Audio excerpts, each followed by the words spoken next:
بلدیہ کورنگی ملیر شاہ فیصل لانڈی کورنگی کے عوام جہاں بلدیاتی سہولتوں سے محروم ہیں وہیں پریشانی کا شکار حکومت کی طرف دیکھتے ہیں۔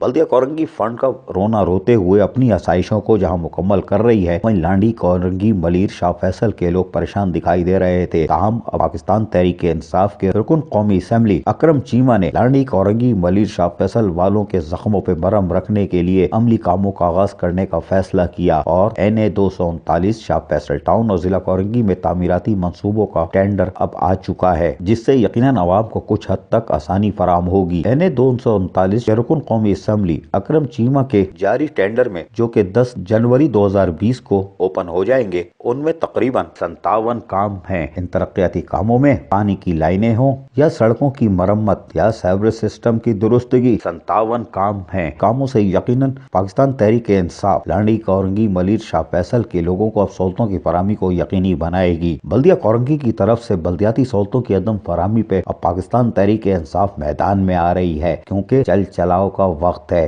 اور 3 سالوں میں خود آسائشیں جمع کی گئیں، لیکن لانڈی کورنگی ملیر شاہ فیصل کے لوگ بلدیاتی سہولتوں کو ترستے رہے۔ آج پاکستان تحریک انصاف نے یقیناً بلدیاتی سہولتوں کی فراہمی کا بیڑا اٹھا لیا ہے اور یہ محض NA 239 کے اکرم چیمہ رکن قومی اسمبلی ہیں۔ اب باقی اراکین اسمبلی اور صوبائی اسمبلی بھی یقیناً میدان عمل میں آئیں گے اور لانڈی کورنگی ملیر شاہ فیصل کو بلدیاتی سہولتوں کی فراہمی کو یقینی بنا کے ان کے زخموں پہ مرہم رکھیں گے۔ یہ ہے پاکستان تحریک انصاف، جس نے 3 سال انتظار کیا، لیکن منتخب بلدیاتی نمائندے اپنی آسائشیں جمع کرتے رہے اور لوگ چیختے رہے۔ اب پاکستان تحریک انصاف نے یقیناً بلدیاتی سہولتوں کی فراہمی کا عزم کر لیا ہے۔ عزیز عارف، KBS بلدیاتی نیوز، کراچی۔